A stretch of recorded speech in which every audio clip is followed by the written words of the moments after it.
Jom sama-sama kami. Caranya mudah. Hanya klik join button. Terima kasih. Yang menjadi pegangan umat Islam, khasnya di negeri Selangor dan amnya di seluruh negara, adalah aqidah Ahlus Sunnah wal Jamaah mengikut manhaj Al-Imam Abil Hasan Al-Asy'ari. Demikianlah yang telah diwasiatkan oleh Syekh Abdullah Fahim, maha guru kita. Dalam surat wasiatnya menyatakan, pada hari ini di Malaya sudah masuk kaum Khawarij yang berpegang dengan kitab-kitab yang dikarang oleh Ibnul Qayyim Al-Jauzi. Kita di Malaya, daripada sultan sampai kepada orang awam, mesti berpegang kepada akidah Ahlus Sunnah wal Jamaah mengikut acuan Al-Imam Abil Hasan Al-Asy'ari. Kitab-kitab disebutkan oleh beliau di dalam surat wasiatnya, di antaranya kitab seperti Ummul Barahin dan syuruhnya kepada kitab-kitab tersebut. Kitab Ummul Barahin ni apa, tuan-tuan? Kitab apa ni, tuan-tuan? Ummul Barahin ni, tuan-tuan. Kitab Ummul Barahin sifat 20 lah, tuan-tuan. Wujud, qidam, baqa, mukhalafatu ta'ala ila akhir. Ini pesanan daripada maha guru kita. Dan sebenarnya, tuan-tuan, daripada dulu memang pengajian akidah kita adalah berdasarkan sifat 20. Tetapi kebelakangan ini, tuan-tuan, sifat 20 seakan-akan mahu lenyap. Ramai anak-anak kita diajarkan dengan tauhid yang entah datang daripada dunia mana. Tauhid yang saya rasa mungkin tuan-tuan juga tahu sebahagian daripadanya adalah tauhid rububiyah, tauhid uluhiyah dan tauhid asma wa sifat. Ini 3 tauhid. Ini bukan tauhid ahli sunnah. Ini tauhid siapa, tuan-tuan? Ini tauhid Wahabi, tuan-tuan. Ini bukan tauhid ahli sunnah. Dan kita di negeri Selangor, saya telah membentangkan sebuah kitab yang berjudul Al-Iman, yang dikarang oleh Dr. Muhammad Naim Yassin, yang telah diterjemahkan ke dalam bahasa Melayu, dan isi kandungannya adalah ajaran akidah berdasarkan tauhid 3, rububiyah, uluhiyah, asma wa sifat. Dan baru-baru ni kita telah membentangkan kepada ahli majlis fatwa negeri Selangor, dan para ahli majlis fatwa negeri Selangor telah memutuskan bahawasanya kitab ini diharamkan untuk diajar di seluruh negeri Selangor. Tauhid 3 ini, tuan-tuan, kalau diiktikadkan, tuan-tuan, boleh jadi kufur, wal'iyadzubillah. Kalau ada di kalangan kita beriktikad dengan tauhid 3 ini, tuan-tuan, bertaubatlah malam ini, kerana kita tak tahu adakah besok kita masih bernapas ataupun tidak, tuan-tuan. Dan kembalilah kita berpegang kepada tauhid Al-Imam Abil Hasan Asy'ari. Itulah yang dikatakan sifat 20. Kenapa? Kenapa? Tuan-tuan sidang hadirin kasih sekalian, tauhid rububiyah dan tauhid uluhiyah adalah tauhid yang mengkufurkan amalan-amalan ahlu sunnah wal jamaah, seperti amalan tawassul, amalan tabarruk, amalan ziarah kubur. Dengan asas tauhid rububiyah dan tauhid uluhiyah, barang siapa bertawassul maka menjadi musyrik. Barang siapa bertabarruk maka menjadi musyrik.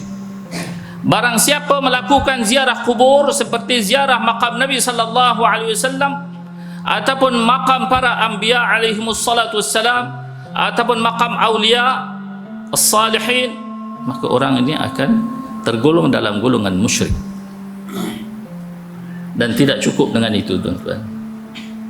Dan tidak cukup dengan musyrik, dikatakan pula halal darahnya, hartanya dan juga kehormatannya. Ini tauhid pening kepala kita, tuan-tuan. Ini tauhid yang akan membawa kepada pertumpahan darah di kalangan umat Islam. Bahkan tauhid ini, tuan-tuan, rububiyah uluhiyah ini Telah dibuktikan dalam sejarah bagaimana dengan dua tauhid ini tuan-tuan tertumpah darah umat Islam daripada kaum ahli sunnah wal jamaah di bumi tanah Hijaz, yang disebutkan oleh Syekh Zaini Dahlan di dalam kitabnya Ad-Durar As-Saniyah ataupun kitabnya yang lain Fitnatul Wahhabiyah, tidak kurang daripada 70,000 nyawa dikorbankan, bunuh. Dan tauhid uluhiyah rububiyah ini tuan-tuan juga pada hari ini membawa kepada pertumpahan darah dengan munculnya orang-orang yang beriktikad seumpama ini dan menghalalkan darah umat Islam. Siapa mereka?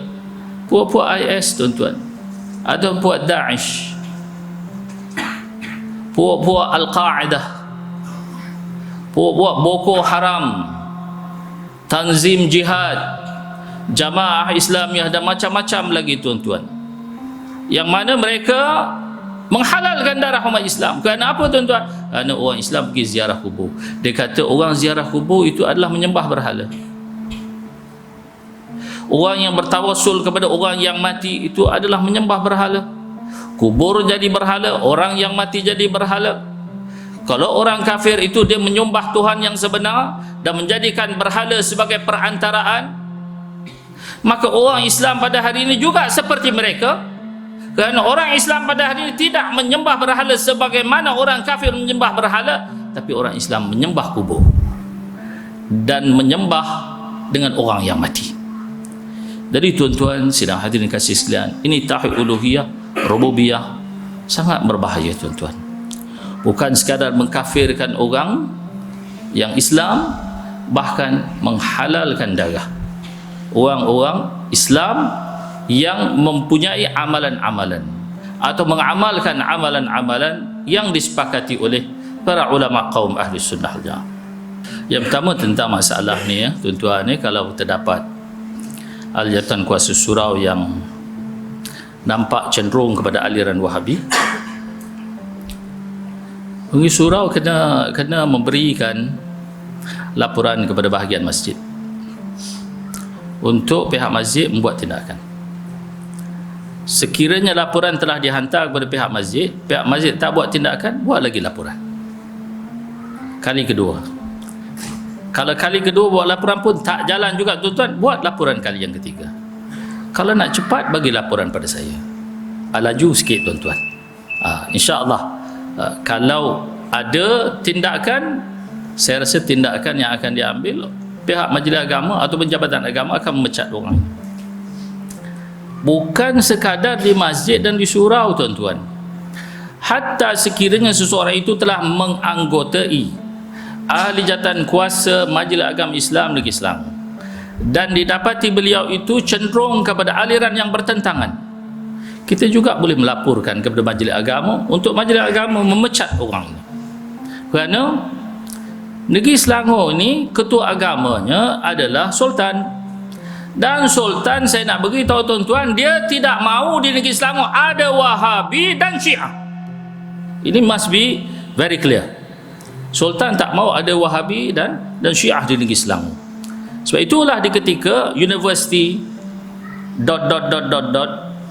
minta tanah di Negeri Selangor, Sultan kata boleh dengan syarat no Syiah, no Wahabi. Kalau ada Syiah, ada Wahabi, no. Sebenarnya universiti ... telah 2 kali minta tanah. Kali yang pertama, bila tuanku dapat berita tentang hubungan universiti itu dengan aliran Wahabi, tuanku Sultan membatalkan permohonan itu ataupun KIV permohonan itu. Dan kali kedua, tuanku Sultan sekali lagi no, sekiranya ada Wahabi dan Syiah, no. Dan di dalam tuanku Sultan memberi watikah kepada nazir-nazir masjid-masjid, juga diperingatkan dalam bentuk indirect,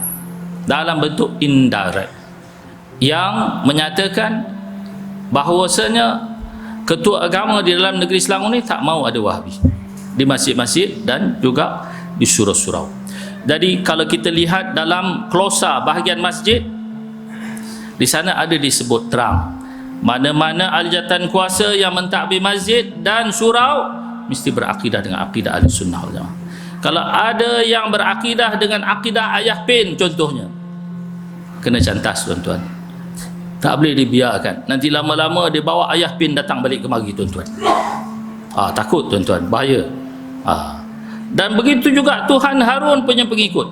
Kalau ada yang menganggotai pegawai takbir dalam masjid, nanti lama-lama dia bawanya Tuhan Harun datang kemari tuan-tuan. Tuhan Harun dah tak ada ustaz, anak-anak dia dibawanya kemari tuan-tuan.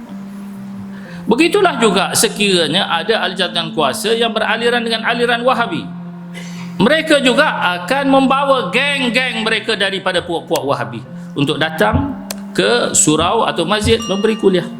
Ini yang banyak berlaku.